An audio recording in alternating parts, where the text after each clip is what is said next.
If by Rudyard Kipling. If you can keep your head when all about you are losing theirs and blame it on you. If you can trust yourself when all men doubt you, but make allowance for their doubting too.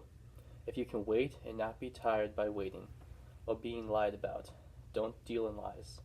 Or being hated, don't give way to hating. And yet don't look too good, nor talk too wise. If you can dream and not make dreams your master, if you can think and not make thoughts your aim, if you can meet with triumph and disaster, and treat these two impostors just the same, if you can bear to hear the truth you've spoken, twisted by knaves to make a trap for fools, or watch the things you give your life to broken, and stoop and build them up with worn-out tools, if you can make one heap of all your winnings, and risk it on one turn of pitch and toss, and lose, and start again at your beginnings, and never breathe a word about your loss, if you can force your heart and nerve and sinew to serve your turn long after you are gone, and so hold on when there is nothing in you, except the will which says to them, hold on. If you can talk with crowds and keep your virtue, or walk with kings, nor lose the common touch, if neither foes nor loving friends can hurt you, if all men count with you, but none too much, if you can fill the unforgiving minute with 60 seconds worth of distance, run. Yours is the earth and everything that's in it, and, which is more, you'll be a man, my son.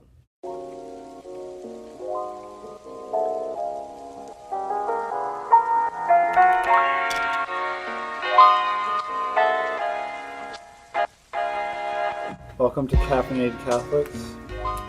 Today we have hot water, and I have, if anyone knows Chinese, please tell me what this means. I have no idea. It could be spicy. It could be like really flavor blasting. It's probably going to be very strong. And I just have like apple cinnamon. Apple cinnamon and Chinese tea. Yeah. And we have really hot water.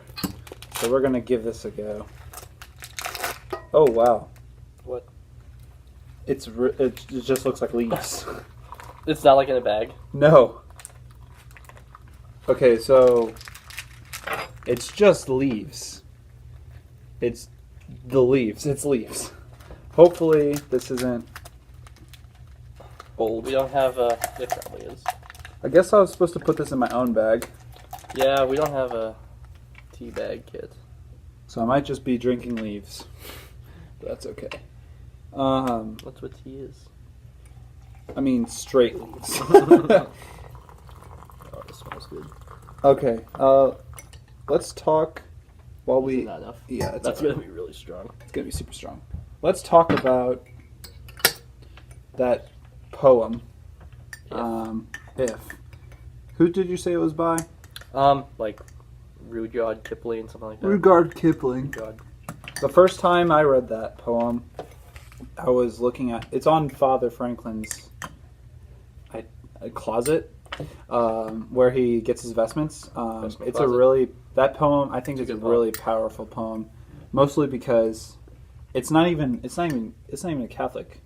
It's not even written by a Catholic poet. I don't think. He might have been Anglican. He sounds English. But it's super powerful. If you ever get a chance to bring it into the chapel by yourself or pray with it, I very highly encourage it.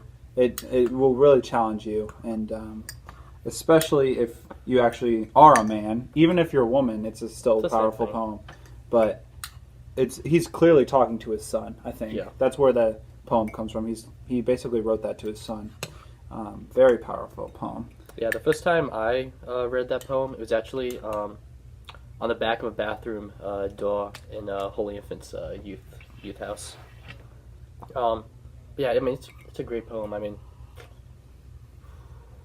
I wish I could pull up and just talk about like one section. Yeah, go for it. There are so many good parts to that. How's your tea taste? Very hot.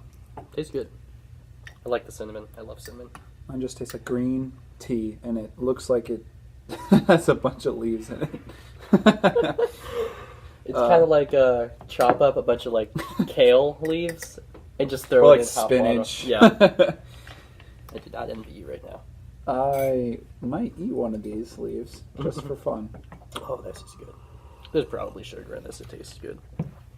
Okay, yeah. What do you want to talk? Do you want to give? I like the talk one about a line that says, "If you confess your heart in nerve and sinew, to serve your turn long after you are gone." I think I like that one. It kind of brings up this idea of like, kind of like, what's your legacy? Like, what are people gonna like remember you for after you're gone? And you never want to be like, you don't want to be that guy like if on the battlefield who's remembered because he's like the coward who ran away. Yeah. Right. Yeah. And that's because the same thing in life. You don't want to be remembered as the person who didn't try hard enough, the student who just got like C's. And if you kind of think about like, if you think about like your ultimate like goal, like to get to heaven, you don't want like God to see you like, you know, you didn't try hard enough. You were the guy who gave up, who's like legacy. You didn't care about your legacy. You didn't care like what you were like leaving behind here on earth, like where you were going, and you just didn't try. And to me, I think that just kind of like just kind of this idea of like what are you living for and what are you going to leave behind, and like at the end of your life if like someone were to talk to the people who knew you the best, what would they say about you? Yeah, I really like that. Can I see that for a second? Yeah, one of my favorite lines is where he talks about if you can keep your head when all about you are losing theirs and blaming it on you. And if you can trust yourself when all men doubt you, but make allowance for their doubting too. Making allowance for their doubting too, explaining like, I guess that basically just means understanding that they will doubt you, but going forth with it anyways. Like even when people say no, like you can't do it, like I think that's really prevalent idea in our culture today when people will say like, especially with chastity, you know, especially with people who are like, oh yeah, like yeah, I could do this, but I just don't want like. I think it's such a good thing to do. Like, I just think it's not bad to do it. And then people say, you'll like explain. I have moments where I'll tell people, like, yeah, I'm waiting to be married and then be in a super intimate relationship with my wife. And they'll say, yeah, I can do that. But why? But like, I think it's a good thing, you know. And you're just like, well, it's a good thing to wait. Yeah. Like, you think about the message you're sending to your future wife, and think about the idea that people are doubting you, like thinking you can't do that though. Yeah. Like, it's too hard. Like, it's too hard. Like, I can't do it. Like, yeah, you can. It's like all about this idea of not only are you like, I have this really strong image of recently just thinking about endurance versus perseverance, and endurance being like this thing where I was at the Seek conference and this guy said he calls it white knuckles. Like you're holding onto it so tightly, that you're holding yourself back from something so tightly that you have white knuckles. Yeah. Okay, so like you're trying to avoid having an intimate relationship with another person before you get married. You have white knuckles, but that's not perseverance, because perseverance is not only are you enduring it and you're like holding back, like just completely shutting yourself off from it, but you're transforming it into a sacrifice and like offering that up to God and allowing Christ not only to transform it, but to allow it to be crucified on the cross. And so that's like the difference between endurance and perseverance. Yeah, it kind of leads into like to the idea of like of Catholics as like we're in the world but not of the world. We need to keep our heads when everyone around us is losing theirs. And they're going to look at us and like try to get you to join in, or like or persecute you for not joining on them. And you have to have the strength to say like, no, this is the way I'm going to live. Yeah. Yeah. Yeah, I just think that's just a beautiful thing. This poem, if like I said, if you really want to dive into this, like you could just read one line at a time. Yeah. You don't even have to read all of it at once. And so if you just read one line at a time, you just sit with that all day, and then next day you'll read another line. Do you want to do that? Let's do it. Yeah. I'm thinking about doing that. Yeah, let's do it. I've never prayed with this yet, but I kind of really want to. I think that'll be a really powerful thing. Yeah, me too. Very self-reflective. We can probably put the link to the poem online in our video below. We'll put the link there so you can pray with it. We're sorry we haven't made a video in a while. There was like the Super Bowl. We've been busy, to say the least. Yeah. And we were talking about it yesterday, and how we were trying to make a video yesterday, but then we just got too busy. It didn't really happen. So we're sorry about that. But yeah, so I hope you can understand that we're in college and we have a lot of homework going on. So I don't really have a whole lot other things to say. No, not really. We can continue just to talk. Busy, you're tired.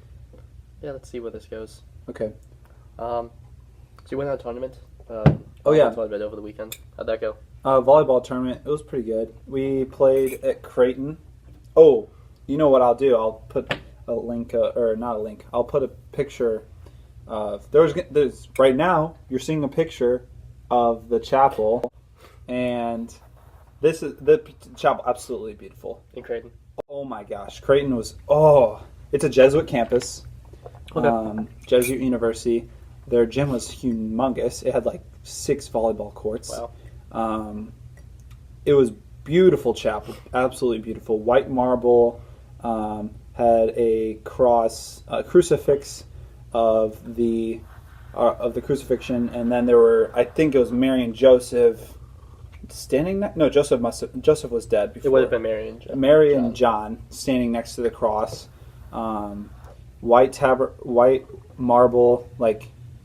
Oh my gosh, I can only explain this by seeing the picture. Mm-hmm. So I can kind of imagine it. Yeah, I can show you a picture, but it was beautiful. And so I went there, went into this chapel after 2 of our games. You can slide through wow. that. Yeah, it's incredible.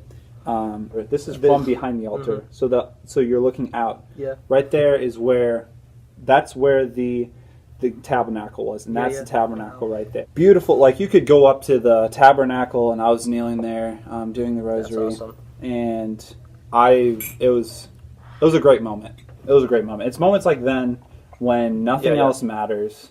Like, all you have is it's you and Jesus, and you're praying, and the idea of a volleyball tournament is way behind my mind at this point. All I have to do is just sit there, pray to God, and just listen. How could it get any better than that? It doesn't get better than that. No. Okay. So, what was your weekend like?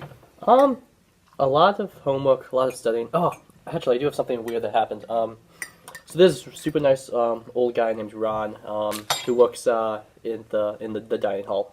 And last semester, like, I ate breakfast almost every morning, and so I'd come in.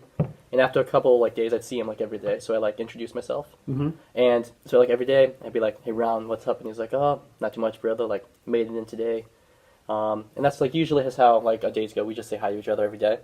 But sometimes he'd come over as I was eating breakfast, and it's kind of funny. The way he starts a conversation is he has a conversation he wants to happen, and he'll try to lead you in that direction.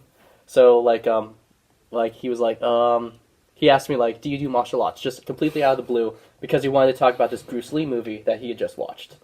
And so the other day, I got breakfast for the first time in a while, and he was there, and he came up to me, and he said, "You don't happen to play a musical instrument, do you?" Because he wanted to talk about this guitar player that he just recently listened to.